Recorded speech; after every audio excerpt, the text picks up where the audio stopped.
short while ago, Nick, we touched on technology and then we also mentioned AI, which kind of go hand in hand together these days. What role do you see AI playing in the treasury function? What's happening in this space already? Yeah. So first of all, we have to separate the regulatory side of Treasury from the analytical and how should I say the real precise and advanced analytical precision, which is in the tech side now of the Treasury.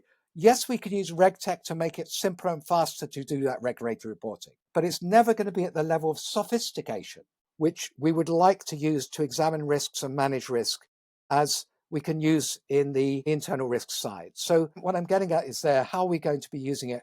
Behavioral profiling.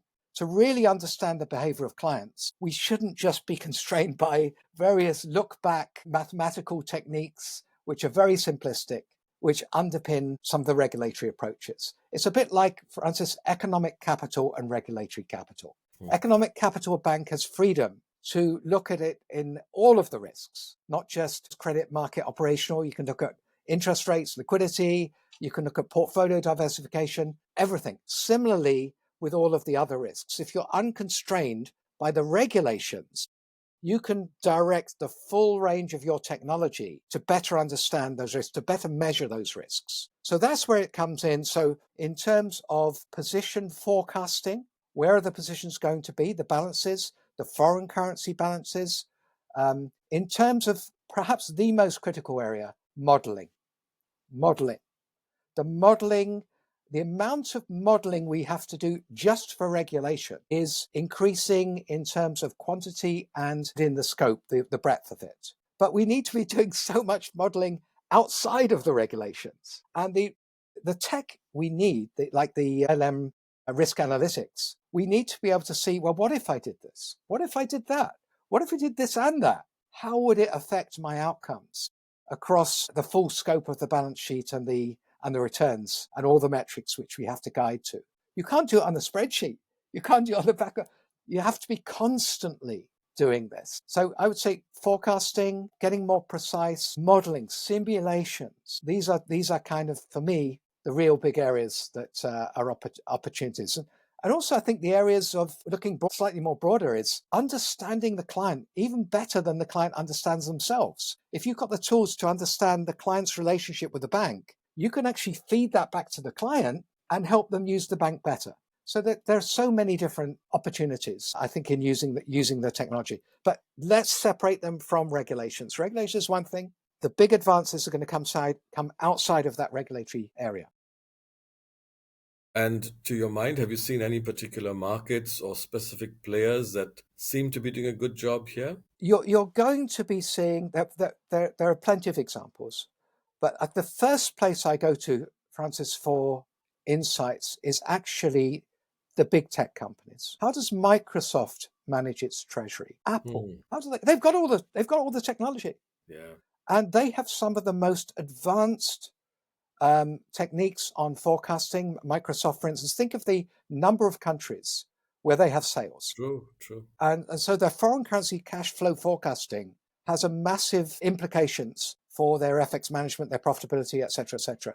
And they've put in solutions, obviously using their own product set very quickly.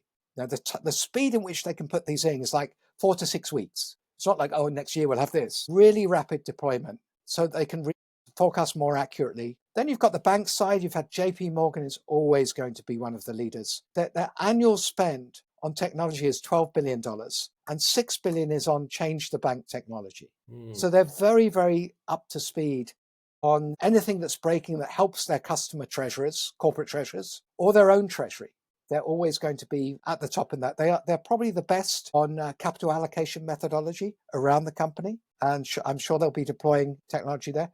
Behavioral, they're absolutely the best in behavioral analytics. So they'll be all over that as well. But in Asia, yep, there's plenty of developments. DBS will have quite a lot happening in the space. In my trainings, I do refer to some of these, the individual case studies that we see in Asia as well, which are probably closer to home and more interesting for our delegates. Wow, look, I think your reference to Microsoft and Google is fascinating. I never stopped to think of that, but look, yes, and I'm sure people who view this podcast will dwell on that as well. So thank you for that. Nick, we were talking about your experience across different countries. And while I didn't have any specific UK or US experience at all, it was largely Asia. Then I moved to Australia and I was really struck. I'm not sure how much you've studied the Australian banking landscape, but it's very heavily mortgage driven. I mean, it's fundamentally superannuation funds and mortgages. So in the banking industry, it's managing CASA so that your cost of deposits are low, and then maximizing your net margins with the large, really large mortgage book.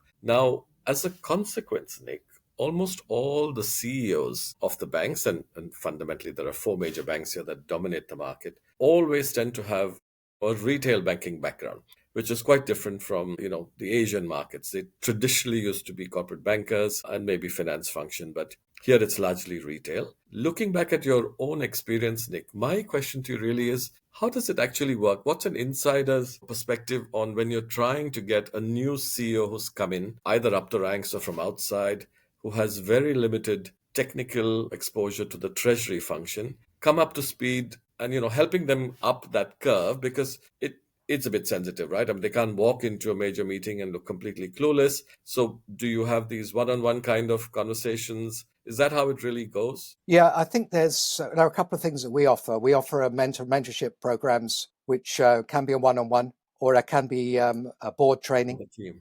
And what are we trying to do there? We're actually trying to get everyone up to at least a common level, minimum common level, so that they really understand how the ALCO works, for instance. And ALCO is a strange one, because they typically will have an ALCO pack, which is 60 to 100 pages long. No one ever reads it, by the way. And most people don't understand it, apart from one or two people in risk. So it's hardly surprising that the board and others in ALCO actually don't understand these things, because it's been packaged in such a user-unfriendly manner with a lot of stuff that actually they don't need at that particular time. It's more like a reference side. So in a way, it's unbundling it. It's kind of going back to the basics and saying, yeah, this is how an ALCO should actually work. This is what it should actually cover, and putting it into language that is very familiar to the boards, taking out all of that jargon, which basically is overcomplicating, because you're dealing always with very intelligent and very experienced business people, right, at board levels. Now, they may not have the technical regulatory banking skills, probably very good that they don't. But these are areas that we therefore have to bring them up to speed. Even more important, Francis, when we get to the digital banks, because the digital banks, you might have a cultural difference. You might have a tech ownership structure, which is, grow, market cap focus, and is much less exposed to the governance and regulatory imperative when you're running a bank. And so reinforcing that and making sure it's absolutely properly embedded in the board in the digital banks is very, very important. Now, retail banks, they won't probably have the natural affinity of the CEOs that are coming from CFO or maybe from a wholesale banking background.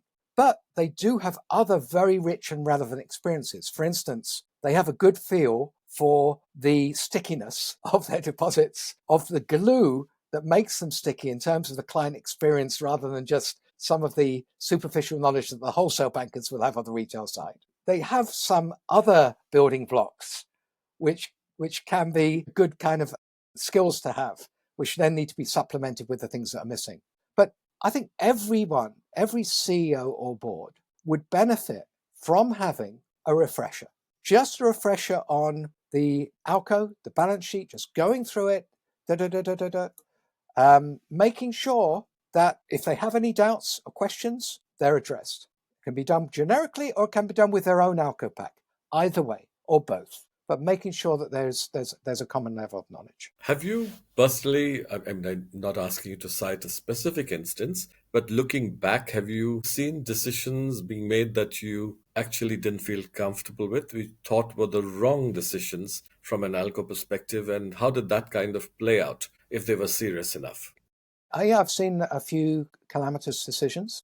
Mm. And I don't want to flag it, because it will reveal the bank to Sure, let's not overtly. do that. But is it driven mainly by lack of knowledge, or just ego, or misinformation? It's What's the driving? it's often to do with pragmatism, and I'll give you a couple of examples. When you have a change in banking regulation, and it requires you, for instance, to either continue operating as a branch and giving up your retail activities, or subsidiarizing all of your activities, or having a retail subsidiary and a wholesale branch. The drivers of that decision will often be very much led by an operational and tech platform view. That's madness. Yes. That is so mad, because it's got to be built around client service. How are you going to be able to service your clients the best and the most competitively advantaged? Regardless of the tech platform, regardless of that, you've got to have that basic legal structure which enables you to maximize your competitive advantage and your abilities and doesn't put you at a competitive disadvantage. So sometimes it's which stakeholders are leading or driving a decision which has ramifications across the entire bank. There can be some very, very bad decisions taken in that space. And if they are taken in that space, they will take years to unravel. So that's one example. Other examples are acquisitions. Acquisitions 100% of the time is underestimating the cultural side of the acquisition, whether or not it makes sense. But I the couldn't agree cultural more. side. I've seen at least 2 fail. Yeah. So so it tends to be, the mistakes tend to be in the big areas. In the small areas, I think there's a lot of mistakes made around funds transfer pricing. Lots of mistakes. Yes.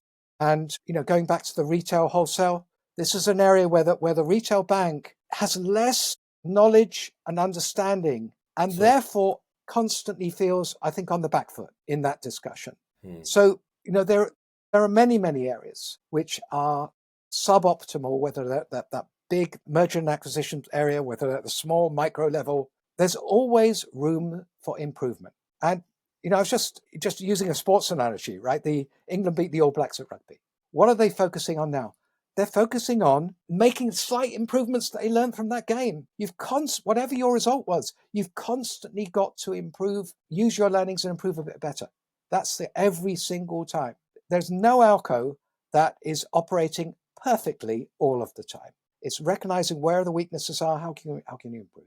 So I think big opportunity, Francis, in that space. Boards, C-suite, and ALCO in this particular area. Huge benefits could come through on that. Thank you for that, Nick.